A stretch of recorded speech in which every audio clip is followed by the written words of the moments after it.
Hallo und herzlich willkommen. Mein heutiges Thema ist der Bienenstich. Viele von euch kennen ihn aus Hefeteig. Der Nachteil ist, die Zubereitung dauert etwas länger. Mein Rezept basiert auf einem Quarkölteig mit einer köstlichen Vanillecreme. Und übrigens, wer kennt nicht das Problem beim Aufschneiden des Bienenstichs? Schaut euch mal meine Methode an. Für den Quarkölteig brauche ich folgende Zutaten.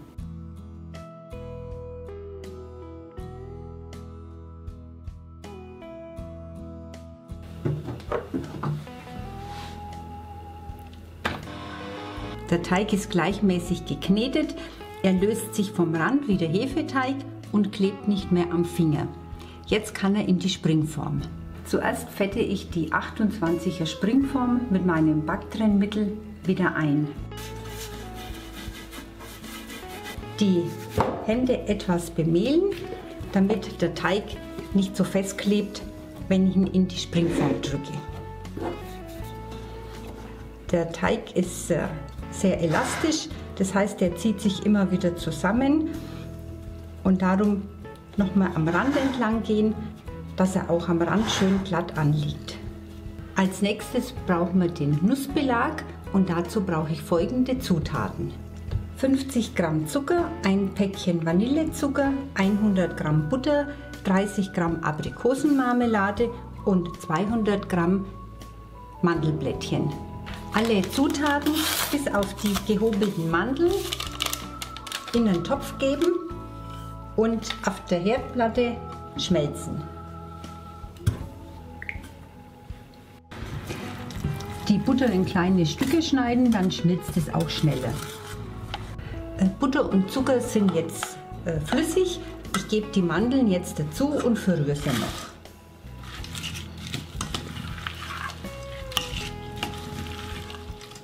Den Teig nochmal bis zum Rand nach außen drücken, bevor ich die Nussmasse drauf gebe. Jetzt die Mandelmasse schön gleichmäßig auf dem Teig verteilen. Am Rand die Mandeln auch etwas festdrücken und jetzt wird er gebacken bei 165 Grad Umluft, ca. 30 bis 35 Minuten. Der Bienenstich ist jetzt fertig gebacken. Die Mandeln ganz vorsichtig mit einem scharfen Messer vom Rand lösen, weil sie doch durch den karamellisierten Zucker etwas festkleben. Den Springformrand öffnen. Bevor ich ihn zum Kühlen stelle, nehme ich ihn vom Springformboden runter und setze ihn noch auf ein Gitter um. Vorsicht, der ist sehr, sehr heiß. Und jetzt kühlt er viel schneller aus. In der Zwischenzeit bereite ich schon mal die Vanille-Sahne-Creme vor. Und dafür brauche ich folgende Zutaten. 4 Blatt Gelatine, ein Päckchen Vanillepuddingpulver, ein Päckchen Vanillezucker, 80 Gramm Zucker, einen halben Liter Milch und ein Becher Sahne. Zuerst weiche ich die 4 Blatt Gelatine ein. Ich brauche sie später nicht auflösen, weil sie in den warmen Pudding kommt.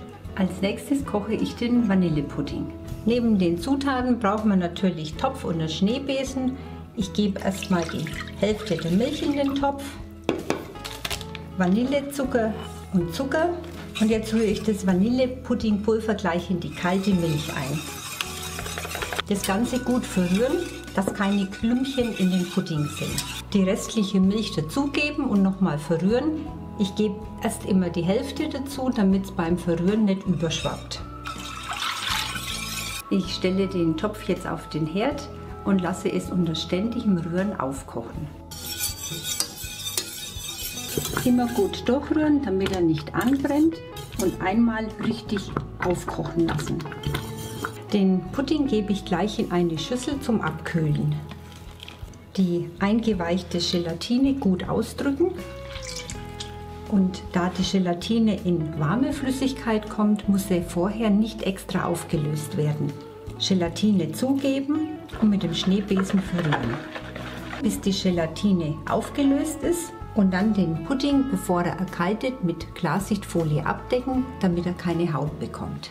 Die Klarsichtfolie ganz plan auf den Pudding legen, damit keine Luft dazwischen ist. Jetzt kühl stellen, bis der Pudding kalt ist.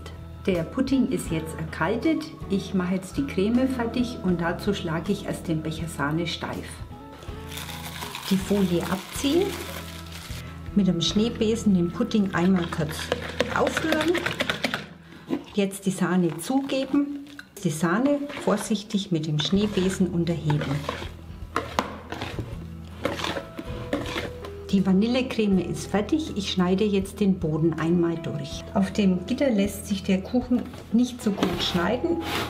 Ich nehme ihn einfach vom Gitter, setze ihn kurz auf die Arbeitsplatte und schneide ihn dann mit dem Sägemesser einmal in der Hälfte durch.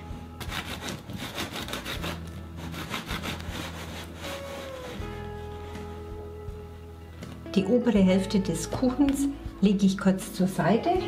Die untere Hälfte des Bienenstich lege ich auf eine Tortenplatte und lege einen Backring darum. Da die Mandelkruste sehr hart ist, schneide ich sie schon in Stücke ein. Die lässt sich später ganz schwer auf dem Kuchen schneiden, da würde sich die ganze Creme rausdrücken. Und ich achte jetzt darauf, dass ich nur einschneide, aber nicht durchschneide. Also ich ritze praktisch nur die Mandelkruste ein.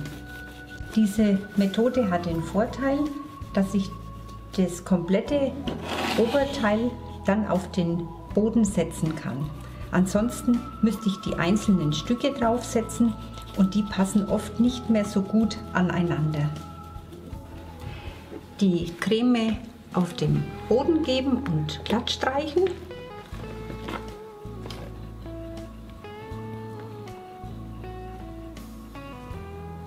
Und jetzt die zusammenhängende Platte einfach darauf schieben.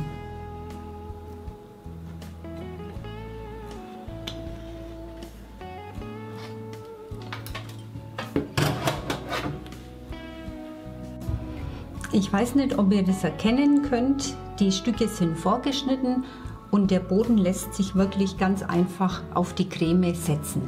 Und die Mandelkruste ist praktisch unverletzt. Jetzt muss der Kuchen noch für ca. 1 Stunde in den Kühlschrank, bis die Creme fest ist.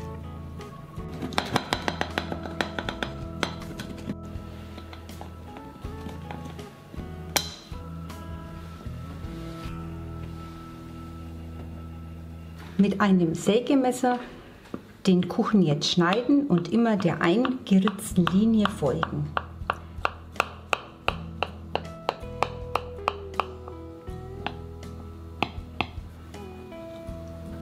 Die Creme vom Messer abwischen, damit sie jetzt beim nächsten Schnitt nicht an der Oberfläche kleben bleibt.